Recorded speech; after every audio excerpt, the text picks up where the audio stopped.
কালো জাদু কতটা ভয়ঙ্কর হতে পারে সেটা তো আমরা সবাই জানি। আজকে আমরা এমনই এক কালো জাদুর গল্প বলবো যা শুনে আপনার গা শিউরে উঠবে। যেখানে একটি গ্রামে হঠাৎই এক ভয়ঙ্কর তান্ত্রিকের আগমন ঘটে, যে সেখানকার মেয়েদেরকে নিজের কালো জাদুর মাধ্যমে বশ করে ফেলতে শুরু করে আর তাদের ক্ষতি করে নিজেকে আরও শক্তিশালী করতে থাকে। এখন এই গ্রামের মেয়েরা কিভাবে ওই ভয়ঙ্কর তান্ত্রিকের হাত থেকে রক্ষা পায় আর তারই কালো জাদুর মন্ত্র দিয়ে তাকেই কিভাবে বিনাশ করে, তাই দেখব আজকের গল্পে, যার নাম তন্ত্র।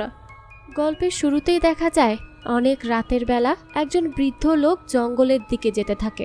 আসলে গ্রামে অনেক জায়গাতেই মানুষ এখনো রাতে জঙ্গলে যেয়ে তাদের প্রয়োজনীয় কাজ মিটিয়ে আসে, আর এই বৃদ্ধ লোকও ছিল তেমনই। সেও জঙ্গলে যাচ্ছিল তার টয়লেটের কাজ শেষ করার জন্য, আর হাতে ছিল একটা পাত্র। তো সে যেতে যেতে হঠাৎ করেই একটা গাছের মধ্যে একটা মেয়েকে বসে থাকতে দেখে। সেই মেয়েটার মুখ রক্তে লাল ছিল, আর দেখা যায় মেয়েটি সেখানে বসে বসে একটা আস্ত মুরগির রক্ত খাচ্ছিল। এটা দেখেই তো বৃদ্ধর চোখ ছানা বড়া যে এত রাতের বেলা সে কি দেখছে এখানে।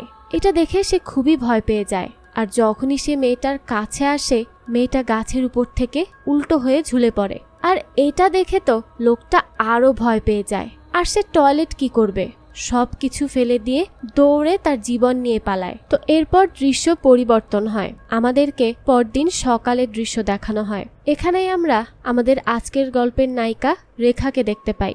সে গোসল করে যখন বসেছিল তখন তার দাদি তাকে ডাকতে থাকে আর বলতে থাকে, রেখা, আমার গোসলের গরম পানিটা দিয়ে যা তো, বাথরুমে রেখে দিস, আমি আসছি। তো রেখাও তখন তার কথা মতো গরম পানির বালতি নিয়ে বাথরুমে যেতে লাগে। তবে বাথরুম খুলতেই সে অবাক হয়ে যায়, কারণ সেখানে খুবই ভয়ঙ্কর দেখতে একটা মেয়ে বসেছিল। তো এটা দেখে রেখা কি করবে কিছুই বুঝতে পারে না। তখনই তার দাদি আসে আর বলে, কি রে, এখানে হা করে দাঁড়িয়ে আছিস কেন? যেন মনে হচ্ছে তুই বাথরুমের ভেতর কোনো ভূত দেখেছিস। তখনই দেখা যায় সেই বাথরুমে কেউ নেই।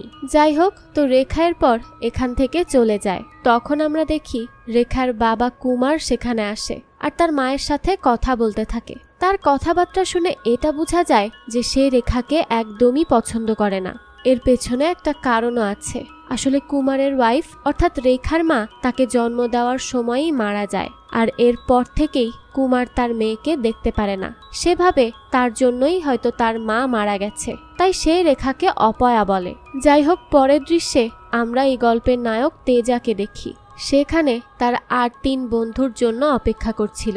আসলে এরা 4 বন্ধু, তেজা, রেখা, ভাসু আর স্লেজা। তো তারা 4 জন সবসময় একসাথে তাদের কলেজে যাওয়া আসা করে। তাদের 4 জনের মধ্যে বেশ ভালো বন্ডিং। তো তারা যখন কলেজে যাচ্ছিল তখন দেখা যায় স্লেজা আর ভাসুর থেকে লুকিয়ে রেখা আর তেজা একজন আরেকজনের টিফিন বক্স অদল বদল করে, যেটা তো স্লেজা আর ভাসু বুঝতেই পারে না। আর এর মাধ্যমেই আমরা বুঝতে পারি তারা দুজন একে অপরকে পছন্দ করে, কিন্তু এটা তারা কাউকে বুঝতে দিতে চায় না। তাই তাদের বন্ধুদের থেকেও এই ব্যাপারটা লুকিয়ে রাখে। তো তারা হাঁটতে হাঁটতে কিছু দূর আসার পর একটা গাছের সামনে এসে রেখা থমকে যায়, কারণ সে দেখতে পায় সেখানে ওই গাছের উপর একটা অদ্ভুত দেখতে মেয়ে নিজের গলায় ফাঁস দিচ্ছে। এটা দেখে রেখা অবাক হয়ে যায় আর সে থেমে যায়। তখন তার বন্ধুরা তার কাছে আসে। তো স্লেজা জিজ্ঞেস করে, কি রে, তুই কি কোনো ভূত দেখেছিস? প্রত্যেকবার এই গাছের কাছে আসলেই থেমে যাস, কি সমস্যা বল? ওখানে কি আসলেই কোনো ভূত টুত আছে নাকি? তখন রেখা বলে, আমার তো তাই মনে হয়, আর এই গাছটাও যেন কেমন অদ্ভুত, দেখলেই ভয়ঙ্কর লাগে। তখন তেজা বলে, হ্যাঁ, আমার কাছেও এই গাছটার কাছে আসলে কেমন একটা অনুভূত হয়। তবে আমি তো ভূত প্রেতে বিশ্বাস করি না, কিন্তু এটা বিশ্বাস করি যে দুনিয়াতে পজিটিভ আর নেগেটিভ এই 2 ধরনের এনার্জি রয়েছে। যেমন আমরা যখন আমাদের প্রার্থনার জায়গায় যাই তখন আমাদের অনেক ভালো ফিল হয়, অর্থাৎ সেখানে পজিটিভ এনার্জি রয়েছে। আবার যখন কবরস্থানে যাই তখন আমাদের কেমন একটা অনুভূত হয়, তার মানে সেখানে রয়েছে নেগেটিভ এনার্জি। আরও একটা ব্যাপার আছে, তোমরা কি কখনো খেয়াল করেছো যে কোনো অ্যাক্সিডেন্ট একই জায়গায় বারবার হয়? এর অর্থ হলো ওই জায়গাটাতে কোনো না কোনো নেগেটিভ এনার্জি রয়েছে। যাই হোক, তো এরপর তারা কলেজের উদ্দেশ্যে আবারও হাঁটতে থাকে। তো কলেজের সব কাজ শেষ করে তারা যখন বাড়ি ফিরছিল তখন তেজা আর বাসু এই দুইজন মিলে তেজার মামার কাছে আসে, যার নাম শঙ্কর। আর এই শঙ্কর অনেক বেশি জ্ঞানী, সে অনেক কিছু জানে। তো তারা যখন নেগেটিভ আর পজিটিভ এনার্জি নিয়ে কথা বলছিল তখন শঙ্কর তাদেরকে আরো কিছু উদাহরণ দেয়। যেমন একদল আদিবাসী আছে যারা জঙ্গলে বসবাস করে। তো তাদের কোনো দরকার হলে তারা এক বিশাল গাছের কাছে আসে আর সেই গাছকে সবাই মিলে গালিগালাজ করতে থাকে। তো দেখা যায় কয়দিন পর সেই গাছ শুকিয়ে পড়ে গেছে। তো এরপরই ওই আদিবাসীরা এই গাছ থেকে তাদের প্রয়োজনীয় কাঠ সংগ্রহ করে থাকে। তো এখানে কি হলো, নেগেটিভ এনার্জি কাজ করলো। অপরদিকে মেডিকেল ফিল্ডে ডক্টররা খুবই স্পেশাল একটা টেকনিক ব্যবহার করে। ধরো যদি কারো টিউমার থাকে তখন ডক্টর তাকে বলে আপনি মনে করুন আপনার টিউমারটাকে পিরানহা খেয়ে ফেলছে, আর এইভাবে তারা সেই লোকের চিকিৎসাও করে। তো এখানে পজিটিভ এনার্জি কাজ করে আর এই সব কিছু সায়েন্টিফিক্যালি প্রুভড। তখন তেজার মাথায় ব্ল্যাক ম্যাজিকের কথা আসে, তাই সে তার মামাকে জিজ্ঞেস করে, আচ্ছা মামা, দুনিয়াতে কি সত্যি ব্ল্যাক ম্যাজিকের কোনো ব্যাপার আছে? তখন শঙ্কর তেজার বাসুকে ইতিহাসের থেকে আরো কিছু উদাহরণ দিতে থাকে। যেমন মহাভারতেও ব্ল্যাক ম্যাজিকের ব্যবহার হয়েছিল। কেউ এটাকে ভালো কাজে ব্যবহার করত, আবার কেউ এটাকে তার খারাপ উদ্দেশ্য হাসিলের জন্য ব্যবহার করত। আর তেজারা এখানে বুঝতে পারে যে শঙ্করের ব্ল্যাক ম্যাজিক সম্পর্কে অনেক ধারণা রয়েছে। যাই হোক, তো এরপর দৃশ্য পরিবর্তন হয়। আমরা রাতের বেলার দৃশ্য দেখতে পাই। দেখা যায় রেখা পড়াশোনা করছে। তো পড়াশোনা শেষ করে সে যখন ঘুমানোর জন্য লাইট অফ করে তখনই দেখা যায় তার পেছনে ভয়ঙ্কর কোনো একটা আত্মা দাঁড়িয়ে আছে। তো এটা রেখাও বুঝতে পারে, তাই সে আবারও লাইট অন করে, কিন্তু দেখা যায় সেখানে তখন কোনো আত্মাই নেই। তো এরপরও রেখা অনেক সাহস নিয়ে লাইট অফ করে শুয়ে পড়ে, কিন্তু তার তখনও বেশ ভয় লাগছিল।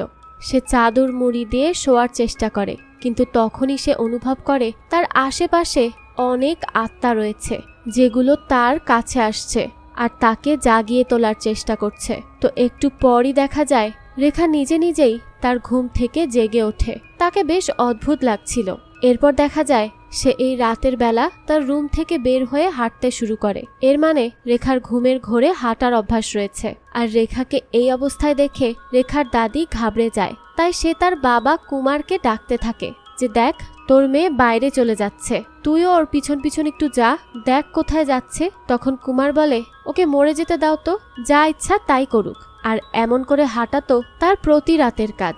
এখন যাচ্ছে ঠিকই, আবার সময় মতো ফিরে আসবে, তাই তো চিন্তা করো না তো, আর আমাকে এখন ঘুমাতে দাও। এই বলে রেখার বাবা কুমার উল্টো দিকে ফিরে ঘুমিয়ে পড়ে। আসলে রেখা প্রায় প্রতি রাতেই ঘর থেকে বের হয়ে যায় আর সে চলে যায় কবরস্থানে। তো এরপরে দৃশ্য পরিবর্তন হয়।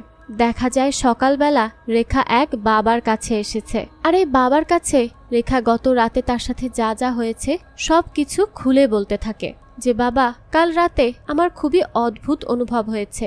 আমার মনে হচ্ছিল আমার আশেপাশে অনেক আত্মা রয়েছে আর অনেক খারাপ খারাপ স্বপ্নও দেখেছি। আমি বুঝতে পারছি না আমি এখন কি করব। তখন ওই বাবা রেখাকে বলে, তুমি চিন্তা করো না মা, আমি আসলে একটু সফরে যাচ্ছি। তো সফর শেষে যখন ফিরে আসব তোমাকে আমি খুব ভালো একটা তাবিজ দিয়ে দিব। এতে দেখবে তোমার আর কোনো ধরনের সমস্যা হচ্ছে না। আর আপাতত সে রেখাকে কিছু ঝাড়ফুঁক করে দেয়। তো এরপর রেখা সেখান থেকে চলে আসে। তো এরপর দেখা যায় পরের দিন রেখারা 4 জন মিলে আবারও কলেজের উদ্দেশ্যে রওনা দেয়।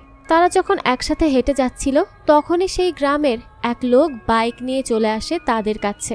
আর সে তেজাকে বলতে থাকে, তেজা, আমার ঘরের সামনে ড্রেনেজে কিছু সমস্যা দেখা দিয়েছে, ওটা একটু ঠিক করে দিও তো। তখন তেজা বলে, ভাই, আমি তো এখন কলেজে যাচ্ছি, আসার সময় ঠিক করে দিব।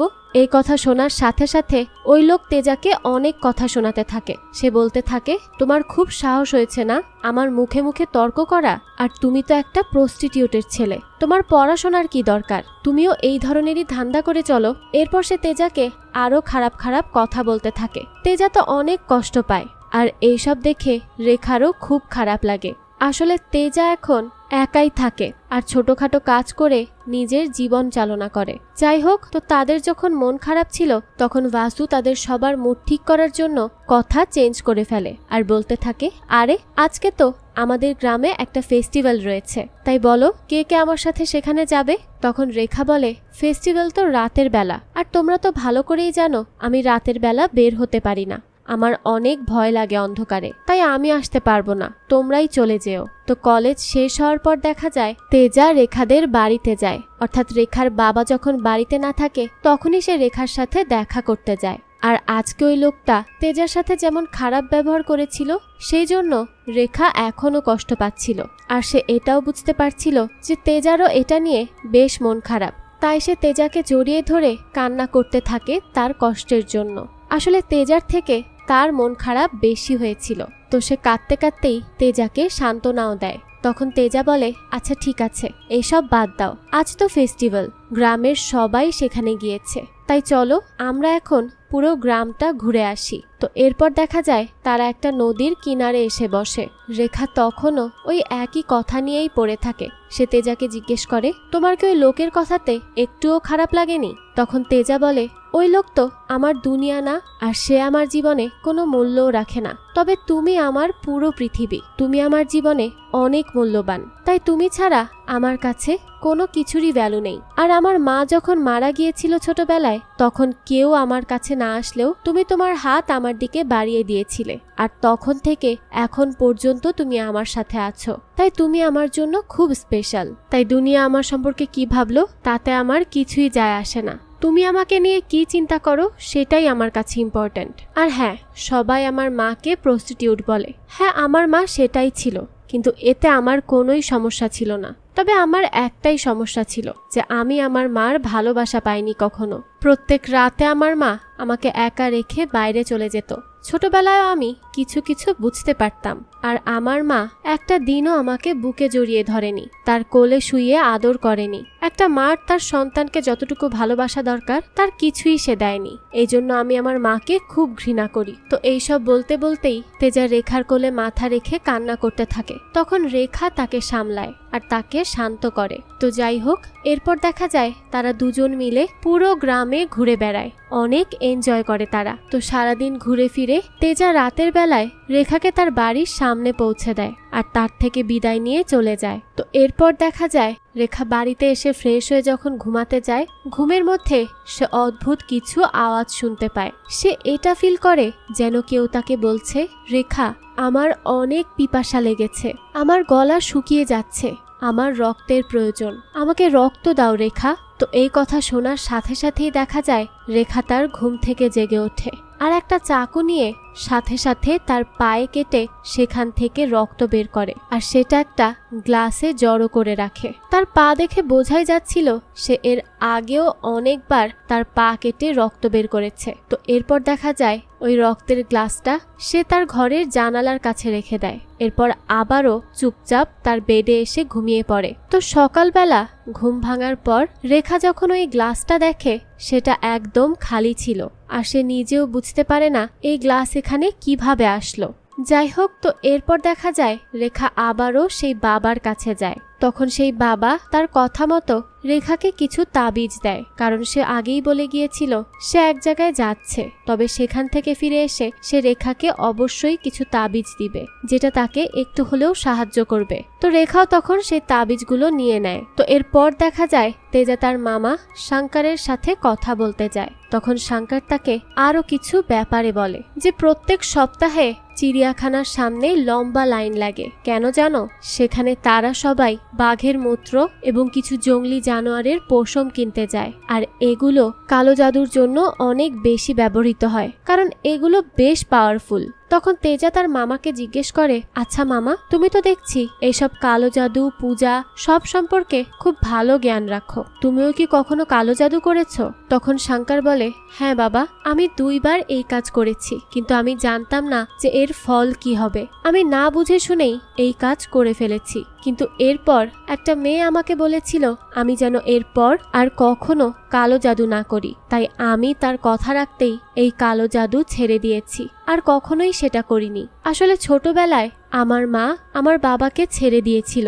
এরপর আমার বাবা আমাকেও ছেড়ে দেয়। আমি সেই সময় একদমই একা হয়ে যাই। তো একদিন যখন আমি মন্দিরের সামনে বসে কান্নাকাটি করছিলাম, তখন আমার সামনে একটা মেয়ে আসে আর আমাকে কিছু খাবার দাবার দেয়। তো এরপর থেকে দেখা যায় সেই মেয়েটি প্রায়ই আমার জন্য খাবার নিয়ে আসতো। এরপর থেকে আমরা ভালো বন্ধু হয়ে যাই। সে আমাকে পড়াশোনাও শিখিয়েছে আর আমি ওই মেয়েটাকে অনেক বেশি সম্মান করি আর ভালোবাসি। আর এজন্যই আমি ওই মেয়েটিকে কিছু করে ইমপ্রেস করতে চাইছিলাম। আর সেই সময় আমি পূজা পাঠ এবং কালো জাদু সম্পর্কে জানতে পেরেছি।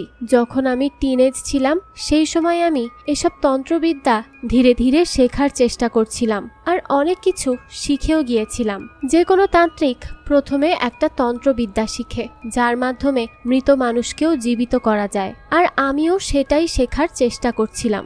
এর ফলে অনেক পাওয়ারফুল তান্ত্রিকে পরিণত হওয়া যায়। তো আমিও যখন ওই লাশের উপর এই তন্ত্রবিদ্যা করতে থাকি, তখনই দেখা যায় সেই লাশ জেগে ওঠে আর আমি এতে ভয় পেয়ে পড়ে যাই। কেউ যদি তখন ভয় না পেয়ে সাহস নিয়ে থাকতে পারে, তাহলে সে অনেক শক্তিশালী হয়ে যায়। আর যদি কেউ ভয় পেয়ে যায় একবার, তাহলে সে তো শক্তির অধিকারী হয় না, বরং উল্টো অনেক অসুস্থ হয়ে যায়। আর আমার সাথেও ঠিক তাই হয়েছিল।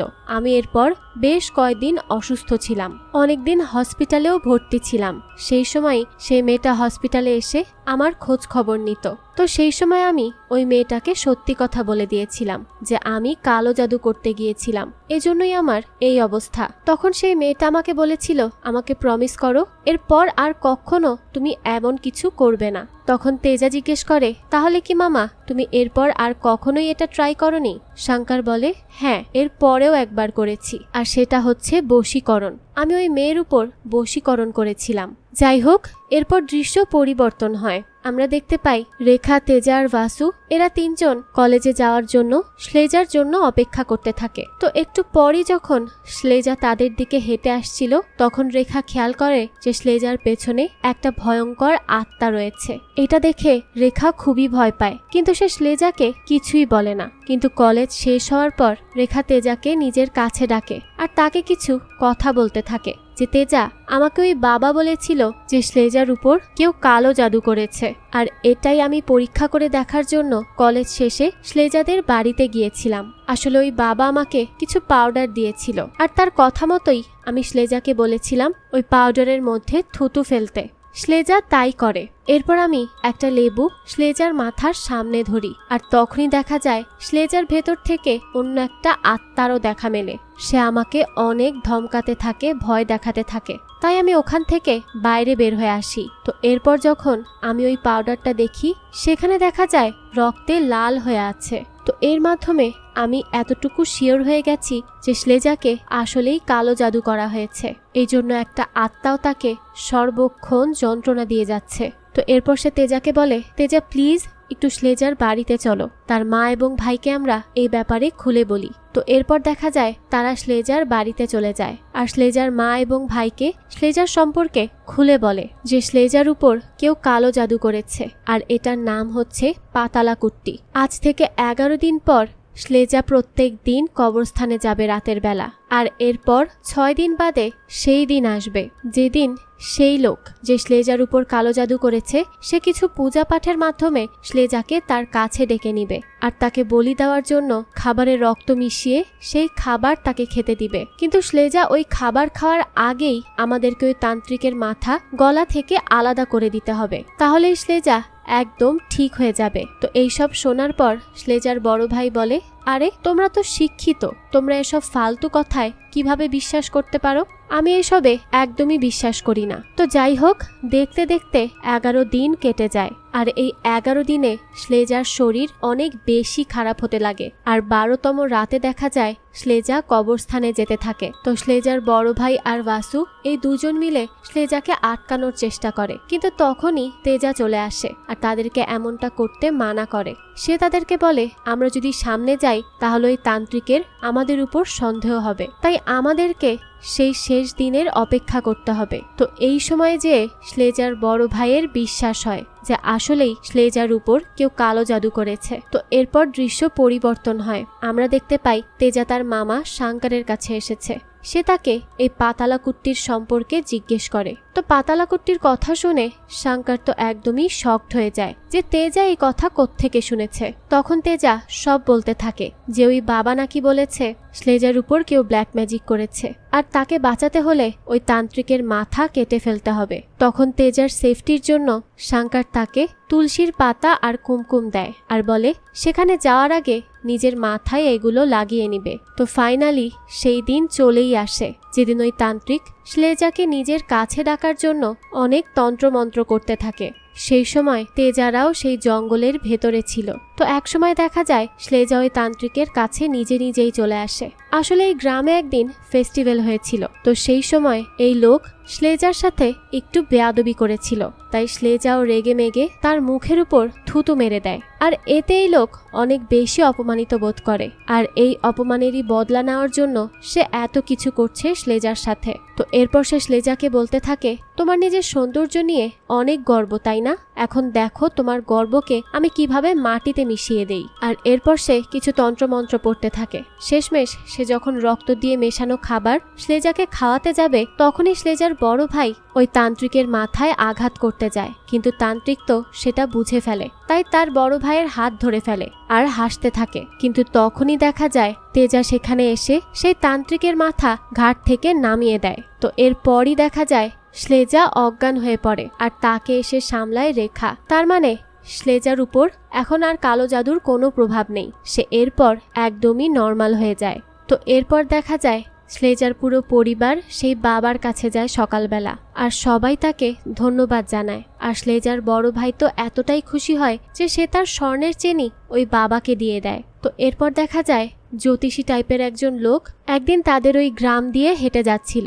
তখনই রেখাদের বাড়ির সামনে এসে সে থমকে দাঁড়ায় আর সে এরপর রেখার দাদিকে বলতে থাকে আপনাদের এই ঘরে রক্ত পান করা একটা খারাপ শক্তি রয়েছে। তো এরপর সে রেখার দাদিকে জিজ্ঞেস করে যে রেখা কোথায়। তখন তার দাদি জানায় সে তো কলেজে গিয়েছে। তখন ওই লোক দাদিকে বলে তুমি একটু তোমার পুতনিকে দেখে রেখো, কারণ তার উপর খারাপ কোনো ছায়া রয়েছে আর তাছাড়াও তার একজন শত্রু তাকে বলি দেওয়ার জন্য এই গ্রামেই আসছে, সেটা খুব শীঘ্রই, তাই তাকে একটু সামলে রাখবেন। আর যদি কেউ বাঁচাতে পারে তাহলে একমাত্র সৃষ্টিকর্তাই এখন তোমার পুতনিকে বাঁচাতে পারবে। যাই হোক, তো ওই দিন রাতের বেলা রেখা যখন আবারও ঘুমিয়েছিল তখন সে আবারও সেই শব্দটা শুনতে পায় যে কেউ তাকে বলছে রেখা আমার পিপাসা লেগেছে, আমাকে রক্ত দাও। তো রেখা সেদিন রাতেও দেখা যায় একইভাবে তার শরীর থেকে রক্ত বের করে একটা গ্লাসে নিয়ে সেটা জানালার সামনে রেখে দেয়। আর পরের দিন একইভাবে সে যখন ওই গ্লাসটা জানালার সামনে দেখে সে বুঝতে পারে না যে এটা এখানে কিভাবে আসলো। পরের দিন দেখা যায় এক বিশাল বড় তান্ত্রিক এই গ্রামে এসেছে যার নাম ভেগাতি। আর এই লোকটা অনেক বেশি শক্তিশালী ছিল। তো ভেগাতি রেখাদের গ্রামে এসে কোন এক রাজেশ্বরীর সম্পর্কে জিজ্ঞেস করতে থাকে। তখন এই গ্রামের লোকেরা তাকে জানায় যে হ্যাঁ, রাজেশ্বরী নামের একটা মেয়ে এই গ্রামে ছিল, তবে আমরা শুনেছি তাকে কেউ কালো জাদু করেছিল আর এই জন্যই বেচারি শেষমেশ মারাই গিয়েছে। তো এরপর ভেগাতি দেখা যায় আর একটা মহিলার কাছে যায় আর তাকে আবারও রাজেশ্বরীর সম্পর্কে জিজ্ঞেস করতে থাকে। তখন সেই মহিলা বলে রাজেশ্বরী তো সেই কবেই মারা গেছে, কিন্তু ওর একটা মেয়ে আছে যে কলেজে যায়। তো এটা শুনে ভেগাতি চলে যেতে লাগলে ওই মহিলা তাকে জিজ্ঞেস করে তো তুমি তাদের খোঁজ কেন নিচ্ছ, তুমি ওর কি হও? হ্যাঁ, তখন ভেগাতি বলে আমি রেখার মৃত্যু। এই কথা শুনে মহিলাটা কিছু বলবে তার আগেই ভেগাতি তার উপর কিছু তন্ত্রমন্ত্র করতে থাকে, তাই মহিলাটি সেখানেই প্যারালাইজড হয়ে যায়। তো এরপর দেখা যায় ভেগাতি রেখার কলেজের সামনে যায় আর একটা লেবু রাস্তার উপরেই রেখে দেয়, কারণ সে তো রেখাকে চেনে না, তাই এই লেবুর মাধ্যমেই সে রেখাকে খুঁজে বের করবে। তো এরপরই দেখা যায় রেখারা 4 বন্ধু মিলে রাস্তা দিয়ে হেঁটে আসছিল। সেই সময় ওই লেবুটা নিজে থেকেই রেখার পায়ের কাছে চলে যায় আর রেখাও ওই লেবুর উপর পা রেখে ফেলে। তো ভেগাতি তখন ভালো করেই বুঝে যায় যে এটাই হচ্ছে সেই রাজেশ্বরীর মেয়ে রেখা। তো এরপর রাতের বেলা দেখা যায় এই ভেগাতি ওই লেবুর উপরেই কিছু তন্ত্রবিদ্যা করতে থাকে। তো ওই সময় দেখা যায় একজন হিজড়ার আত্মা রেখার কাছে চলে যায় আর তার চুল ধরে তাকে টেনে নিয়ে যেতে থাকে ভেগাতির কাছে। কিন্তু তখনই দেখা যায় কোনোভাবে রেখা তার হাতে দেবীর একটা ছবি তুলে নেয়, সাথে সাথেই সেই আত্মাটাও গায়েব হয়ে যায়। আর রেখা কোনো মতে এখানে বেঁচে যায়। তো এর পরদিন দেখা যায় রেখা আবারও সেই বাবার কাছে আসে আর গতকাল রাতে তার সাথে যা যা হয়েছে সেই সব কিছু বলতে থাকে। সে জানায়, বাবা, কাল আমি একটা লেবুর উপর পা রেখে দিয়েছিলাম। আমার মনে হচ্ছে ওই লেবুর উপর কোনো রিচুয়ালস করা হয়েছে, এজন্যই আমার এত সমস্যা হচ্ছে। আর আমি যে সময় লেবুর উপর পা দিয়েছিলাম সেই সময় সেখানে একটা লোককে দেখেছি আমি, যে আমার দিকেই এক দৃষ্টিতে তাকিয়েছিল। তো তখন বাবা তার মাথায় হাত রেখে কিছু একটা পড়ে দেয়। এরপর আমরা দেখি ভেগাতি আবারও কিছু তন্ত্রমন্ত্র করছে যাতে সে রেখাকে নিজের কাছে ডাকতে পারে। ওই সময় দেখা যায় ওই বাবা রেখার সাথে কিছু রিচুয়ালস করতে থাকে, রেখার উপর কিছু পড়ে ফু দিতে থাকে যাতে করে তার উপর থেকে খারাপ ছায়া সরে যায়। এই কারণেই দেখা যায় ভেগাতির রিচুয়ালে সমস্যা হতে থাকে। তাই ভেগাতি অনেক রেগে যায় আর নিজে নিজেই বলতে থাকে, আমিও দেখছি তুমি রেখাকে কতদিন বাঁচাতে পারো। ওই দিন রাতের বেলায় এই বাবা যখন এক নির্জন জঙ্গলের রাস্তা দিয়ে যাচ্ছিল তখনই সে এক মেয়ের আওয়াজ শুনতে পায়, কিন্তু সেখানে সে কোনো মেয়েকে দেখতে পায় না, তবে এক ভয়ঙ্কর আত্মাকে দেখতে পায়। আর এটা দেখে তো বাবার অবস্থা একেবারেই খারাপ হয়ে যায়। আর শেষমেশ দেখা যায় এই মেয়ের আত্মা এই বাবাকেই মেরে ফেলে। পরের দিন দেখা যায় বাসু তেজাকে এসে বলতে থাকে যে ওই বাবা মারা গেছে আর তার লাশ দেখে এটা ভালো করেই বোঝা যাচ্ছে যে কেউ হয়তো তাকে তার জাদুর মাধ্যমে মেরে ফেলেছে। এটা শুনে তেজাও বেশ চিন্তিত হয়ে যায়, তাই সে দ্রুত রেখার কাছে যায়। আর তখন তারা এইটা ভাবে যে বাবা হয়তো রেখাকে সাহায্য করছিল বলেই বাবাকেই মেরে ফেলা হয়েছে। তো এরপর তেজা তার মামা শঙ্করের কাছে আসে আর তাকে এই সব কথা বলে। আর ওই বাবার মৃত্যু হয়েছে, ওই বাবাই কিন্তু রেখাকে সাহায্য করছিল। তখন তেজা তার মামাকে রিকোয়েস্ট করে যে মামা, আমার মনে হয় রেখার জীবন ঝুঁকিতে রয়েছে, তাই আপনি দয়া করে একটু সাহায্য করুন আমাকে। তো তখন শঙ্কর তেজাকে এক স্বামীজির কথা বলে যার কাছে গেলে সে কিছু সাহায্য পেতে পারে। তো ওই দিন রাতের বেলায় দেখা যায় রেখা আবারও তার ঘুমের মধ্যে হাঁটতে হাঁটতে একটা রাস্তার পাশে এসে দাঁড়ায়। তখনই তার হুঁশ ফিরে আসে আর সে তখন রাস্তার ওপর তেজার মার আত্মা দেখতে পায়। আর এটা দেখা মাত্রই রেখা অনেক বেশি ভয় পেয়ে যায় আর সে দ্রুত তার বাড়ির দিকে রওনা হয়। এদিকে তেজা তার মামাকে জিজ্ঞেস করতে থাকে, আচ্ছা মামা, তুমি তো বলেছিলে তুমি ওই মেয়ের উপর বশীকরণ করেছিলে, এরপর কি হয়েছিল তা তো বললে না। তখন শঙ্কর বলতে থাকে, আসলে ওই মেয়ের বিয়ে ঠিক হয়ে গিয়েছিল আর এটা আমি একদমই সহ্য করতে পারিনি, তাই আমি ওই মেয়েকে হাসিল করার জন্য বশীকরণের পথ বেছে নিয়েছিলাম। আর জঙ্গলেরই এক জায়গায় বসে রাতের বেলা আমি সেই রিচুয়ালস করতে শুরু করেছিলাম। তো কিছুক্ষণের মধ্যেই দেখা যায় সেই মেয়ে আমার কাছে এসে পৌঁছায়। শঙ্কর তখন সেই মেয়েকে বলতে থাকে, আমি তোমাকে গোলাপ ফুল আনতে বলেছিলাম, সেটা এনেছো? তখন সেই মেয়েটা তার হাত শঙ্করের দিকে বাড়িয়ে দেয়। তখন শঙ্কর দেখতে পায় সে ফুল না, বরং দেবী মার একটা মূর্তি এনেছিল। এটা দেখে শঙ্কর অনেক ঘাবড়ে যায়। তখন ওই মেয়েটা শঙ্করকে বলতে থাকে, শঙ্কর, তোমার বশীকরণ আমার উপর কোনোই কাজ করেনি। এরপর সে শঙ্করকে বলে, দেখো, আমি তোমার অনেক ভালো বন্ধু, তোমাকে বিয়ে করতে আমার কোনোই সমস্যা নেই, কিন্তু আমার বাবা মানবে না, কারণ তোমার কাস্ট আলাদা, আমার কাস্ট আলাদা। আর আমি যাকে বিয়ে করতে চলেছি তাকে আমি নিজের স্বামী হিসেবে পছন্দও করি, তাই আমাদের মধ্যে কোনো কিছুই হওয়ার নেই। তাই তুমি আমার বন্ধু হিসেবেই থেকো, তবে আমাকে ওয়াদা করো তুমি এরপর থেকে আর এসব কালো জাদু করবে না। তো সেদিনের পর থেকে শঙ্কর আর কালো জাদু করেনি, কারণ সে ওই মেয়েকে ওয়াদা করেছিল। তো পরের দিন দেখা যায় তেজা সেই স্বামীজির কাছে যায় আর গ্রামে যা যা হয়েছে সেই সব সম্পর্কে বলতে থাকে। সেই বাবার কথা, রেখার কথা, এমনকি রেখার খারাপ স্বপ্নেরও কথা বলে। তো এই স্বামীজি তার সব কথা শুনে তাকে নিয়েই একটা পূজা করতে বসে। তো স্বামীজি তেজাকে বলে, এই নারকেল যদি দেবীমার দিকে ঘোরে তাহলে রেখা একদম সেফ, কিন্তু এটা যদি উল্টা দিকে ঘোরে তাহলে রেখার জীবন ঝুঁকিতে রয়েছে। তো তারা যখন পূজা করতে থাকে তখন দেখা যায় এই নারকেলটা উল্টো দিকে ঘুরতে থাকে, অর্থাৎ রেখার জীবন ঝুঁকিতে রয়েছে। আর ঠিক ওই সময় দেখা যায় ভেগাতি তার আস্তানায় বসে কালো জাদু করতে থাকে, একটা পুতুল নিয়ে তার হাতে আঘাত করতে থাকে। তখনই দেখা যায় রেখার অবস্থাও খারাপ হয়ে যায়, সে ব্যথার চোটে তার হাতই উঠাতে পারছিল না। এরপর দেখা যায় তার রক্ত বমি হতে শুরু করে আর তার মুখ থেকে বেশ কিছু চুলও বের হয়ে আসে। তখন দেখা যায় ভেগাতির কাছে যেই পুতুলটা ছিল সেটা নিজে নিজেই আগুনে জ্বলতে থাকে। আর এদিকে তেজারা যে পূজা করছিল তখন ওই নারকেলটি দেবীমার দিকে ঘুরতে থাকে, অর্থাৎ এখন রেখার জীবন একদম সুরক্ষিত আছে। তখন ওদিকে ভেগাতি অনেক বেশি রেগে যায় আর ভাবতে থাকে কে রয়েছে যে আমার এই কালো জাদুকে নষ্ট করে দিচ্ছে।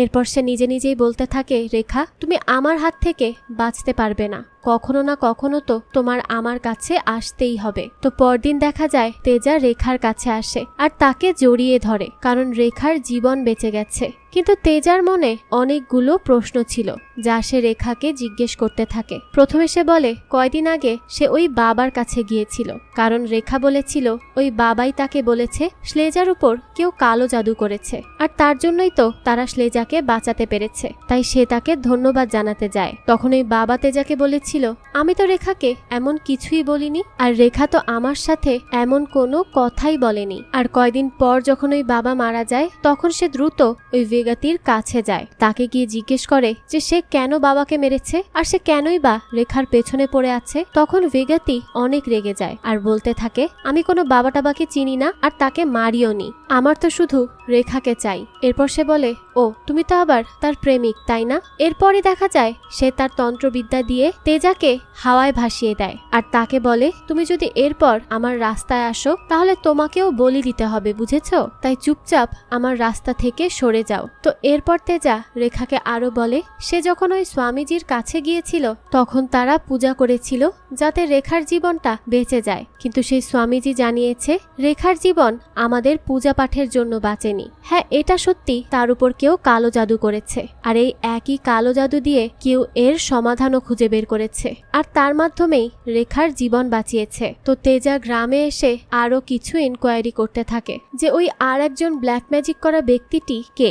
আর দেখা যায় সেই ব্ল্যাক ম্যাজিক করা ব্যক্তিটি আর কেউ নয় বরং রেখা নিজে। সে নিজেই এসব ব্ল্যাক ম্যাজিক করত আর সে প্রায় রাতেই বাইরে যেয়ে কবরস্থানে বসে ব্ল্যাক ম্যাজিক করত। তাই এই সব কিছুর জন্য তেজা রেখার কাছে জবাব চায় যে এগুলো কি আর সে কেন করছে। তখন রেখা তেজাকে বলে তেজা দেখো আমার সম্পর্কে জানতে হলে তোমার আগে আমার মায়ের সম্পর্কে জানতে হবে। তো এরপর দৃশ্য ফ্ল্যাশব্যাকে চলে যায় আর আমরা দেখতে পাই রেখার মা আর কেউ নয়, শাঙ্কারের সেই ভালোবাসার মানুষ রাজেশ্বরী। আসলে রাজেশ্বরীর শরীরে নাকি প্রায় দেবীমা প্রকট হতো আর যখনই এমন কিছু হতো তখন গ্রামের লোকজন তার কাছে এসে তাদের সব সমস্যার সমাধান চাইতো আর তারা সবাই রাজেশ্বরীকে অনেক পবিত্র মানত।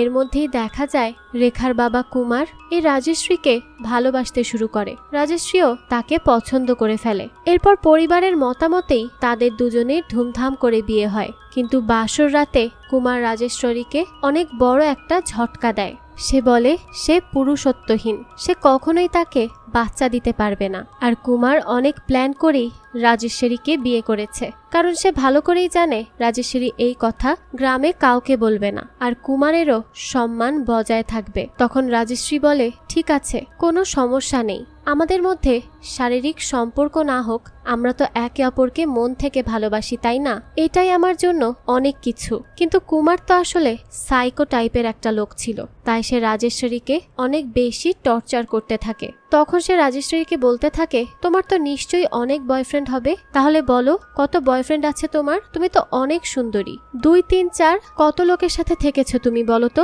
এইভাবেই প্রতি রাতে সে রাজেশ্বরীকে টর্চার করতে থাকে। রাজেশ্বরী এইসব আর মেনে নিতে পারছিল না। তো এর মধ্যেই দেখা যায় একদিন ভেগাতির নজর রাজেশ্বরীর উপরে পড়ে আর রাজেশ্বরীকে একবার দেখার সাথে সাথেই সে তার সৌন্দর্যে মুগ্ধ হয়ে যায়। তো এরপর দেখা যায় ভেগাতি রাজেশ্বরীকে হাসিল করার জন্য কুমারের সাথে বন্ধুত্ব করতে থাকে। তো কয়দিন যাওয়ার পর দেখা যায় এদের দুজনের মধ্যে অনেক ভালো বন্ধুত্ব হয়ে যায়। তো এরপর কুমার তার পার্সোনাল লাইফ সম্পর্কে ভেগাতির সাথে সবকিছু শেয়ার করে। তো একদিন ভেগাতি কুমারকে বলে কতদিন রাজেশ্রী এমন বন্ধা হয়ে থাকবে, কখনো না কখনো তো গ্রামবাসী তোমার তোমার সত্য সম্পর্কে জানতে পারবে। তখন তুমি কি করবে? তো কুমার বলে, এজন্যই তো প্রতি রাতে আমি তাকে টর্চার করি, যাতে সে আমার এত কথা সহ্য করতে না পেরে নিজেই নিজেকে শেষ করে দেয়। তখন ভেগাতি বলে, এতে তো অনেক সময় লাগবে, কিন্তু আমার কাছে একটা আইডিয়া আছে। আমরা দুজন মিলে কালো জাদুর মাধ্যমে রাজশ্রীকে দ্রুত মেরে ফেলতে পারি। তো কুমারও তখন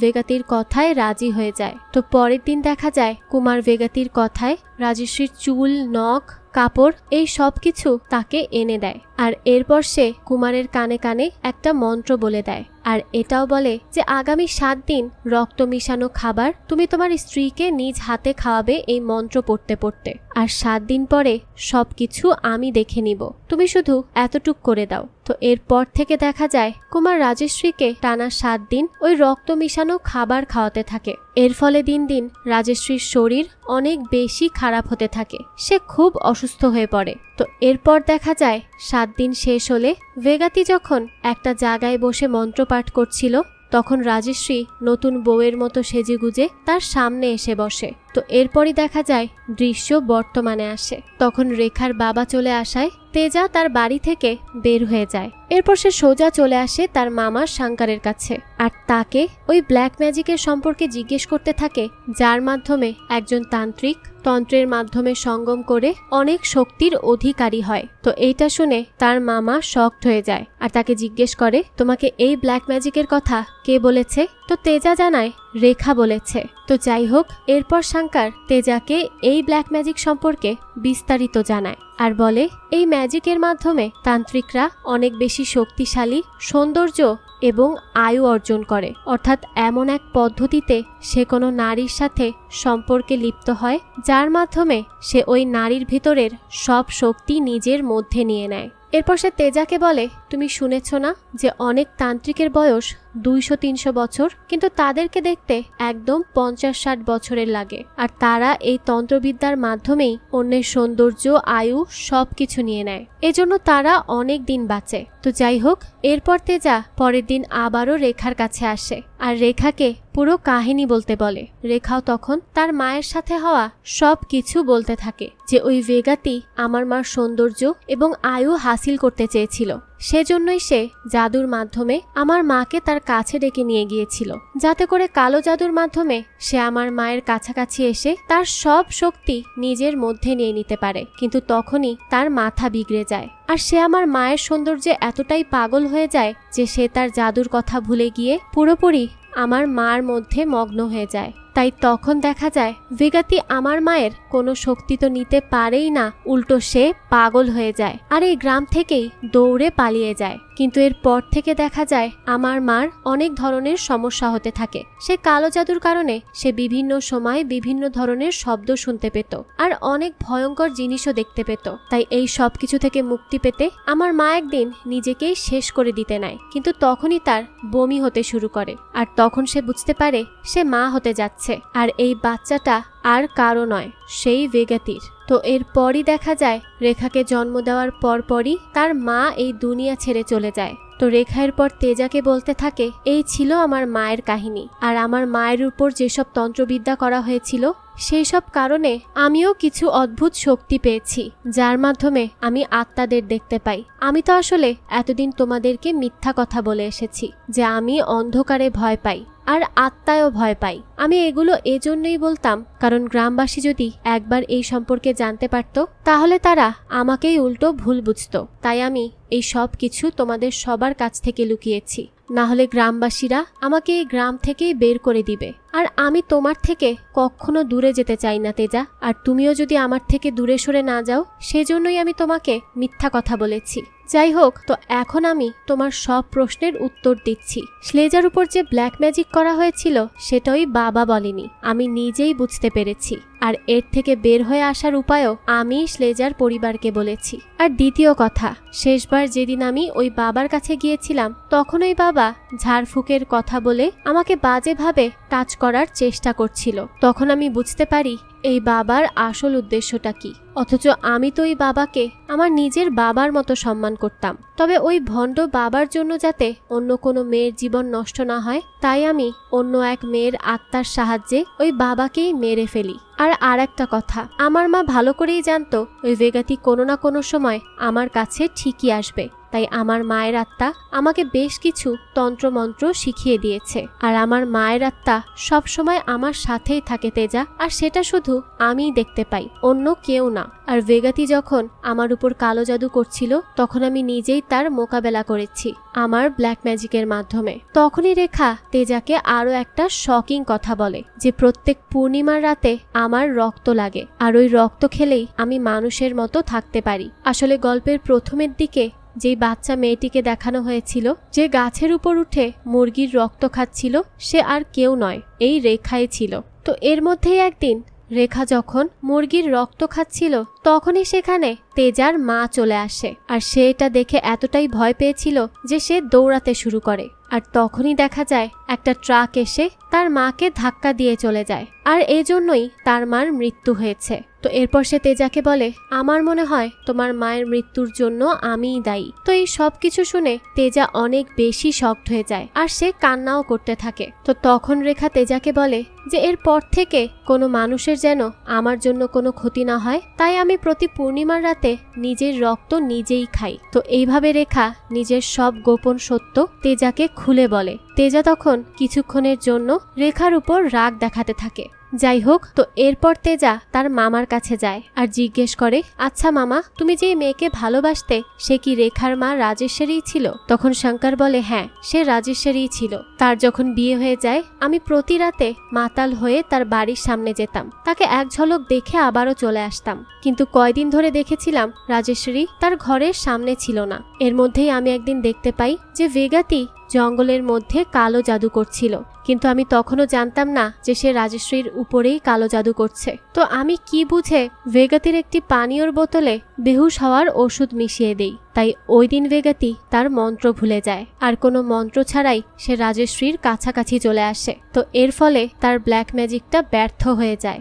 এজন্য সে পাগল হয়ে গ্রাম থেকে পালিয়ে যায়। কয়দিন পর রাজেশ্বরীর মৃত্যু হয়, আর এরপর থেকে সব সময় আমি রাজেশ্বরীকে দেখতে পাই। আর যেদিন তুমি হাওয়াতে ভাসছিলে সেদিনও আমাকে রাজেশ্বরী খবর দিয়েছিল, আর সেই জন্যই সেদিন শঙ্কর বিজয়ের কাছে গিয়ে বেশ কিছু মন্ত্র পাঠ করে আর তাকে উপর থেকে নিচে নামিয়ে আনে। এরপর দৃশ্য পরিবর্তন হয়। দেখা যায় ভেগাতি একদিন ব্ল্যাক ম্যাজিক করে একটি ছেলেকে হত্যা করে ফেলে, আর সব দোষ দিয়ে দেয় রেখার উপর। আর রেখার বিরুদ্ধে পঞ্চায়েত বসানো হয়। ভেগাতি এখানে রেখার নামে অনেক বদনাম ছড়ায়, আর তার হাত মুখ সব বেঁধে ফেলে। আর পুরো গ্রামবাসীকে বলে, আজ রাতে যদি রেখা ঠিকঠাক মতো বাড়িতে ফিরে আসে তাহলে সবাই বুঝতে পারবে যে তার কাছে কোনো খারাপ শক্তি নেই, আর যদি তার কাছে খারাপ শক্তি থাকে তাহলে আজ রাতেই তার মৃত্যু হবে। কারণ আজ হচ্ছে পূর্ণিমার রাত, আর আজ রাতে গ্রামের কেউ যেন রেখার সাথে দেখা করতে না আসে, তাই ভেগাতি সবাইকে মানা করে দেয়। এরপর রাতের দৃশ্য দেখানো হয় যেখানে ভেগাতি চলে এসেছে তার তন্ত্রমন্ত্র পাঠ করতে। আর সে রেখাকে বলে, আমি শুনেছি তোমার প্রত্যেক পূর্ণিমার রাতে রক্তের প্রয়োজন, রক্ত ছাড়া তুমি একদম শক্তিহীন হয়ে পড়ো, তাই আমি আজকের রাতটাই বেছে নিয়েছি, আর আজই আমি তোমাকে বলি দিয়ে সব শক্তির অধিকারী হব। এরপর সে একটা রিচুয়াল করতে থাকে। তবে সেখানে তেজা চলে আসে রেখাকে বাঁচানোর জন্য, কিন্তু ভেগাতি এটা বুঝতে পেরে তার হাত পা অবশ করে দেয় যাতে সে নড়তে না পারে। তখনই তেজা তার মুখ কোনোভাবে কেটে সেখান থেকে রক্ত বের করে, আর সেটা মুখ দিয়েই ছুঁড়ে দেয় রেখার দিকে। আর রেখা যখন সেই রক্ত পান করে তখনই তার শক্তি আবারও ফিরে আসে। সে তার বাঁধন খুলে ফেলে আর এক ঝটকায় ভেগাতির সামনে চলে আসে। তখন তাদের মধ্যে তন্ত্রমন্ত্রের ফাইট হতে থাকে। এইভাবে বেশ কিছুক্ষণ ফাইট চলার পর দেখা যায় তেজা আবারও নর্মাল হয়ে যায়। তাই সে হুট করে এসেই কিছু একটা দিয়ে ভেগাতির মুখে বাড়ি দেয় যাতে সে মন্ত্র পাঠ করতে না পারে। এর ফলে সে তার কালো জাদু সম্পূর্ণ করতে পারে না। তাই তার নিজের শক্তি তার উপর হামলে পড়ে আর তাকে ছিঁড়ে ছিঁড়ে খায়, আর সে সেখানেই শেষ হয়ে যায়। এরপর রেখা তেজাকে বলে, তোমার মার সাথে আমার সবসময়ই দেখা হয়, আর তোমার মার সাথে আমি কথাও বলি, সে তোমাকে খুব ভালোবাসেন। এটা শুনে তেজাও অনেক খুশি হয়, আর সেও তার মায়ের আত্মার কাছে ক্ষমা চায়, কারণ সে তাকে এতদিন ঘৃণা করে এসেছে খামোখাই। আর এখানেই এই গল্পটা শেষ হয়ে যায়। তো এই ভয়ঙ্কর ব্ল্যাক ম্যাজিকের গল্পটি আপনাদের কাছে কেমন লেগেছে সেটা অবশ্যই আমাদের কমেন্ট করে জানাবেন। যদি এতটুকুও ভালো লেগে থাকে তাহলে একটি লাইক দিয়ে যাবেন, আর আমাদের চ্যানেলের প্রত্যেকটা ভিডিওর আপডেট পেতে চ্যানেলটিকে সাবস্ক্রাইব করে বেল আইকনে অল দিয়ে রাখতে কিন্তু ভুলবেন না। আজকে তাহলে এই পর্যন্তই, আবার হাজির হব নতুন কোনো ভিডিও নিয়ে। সেই পর্যন্ত সবাই ভালো থাকবেন। ধন্যবাদ।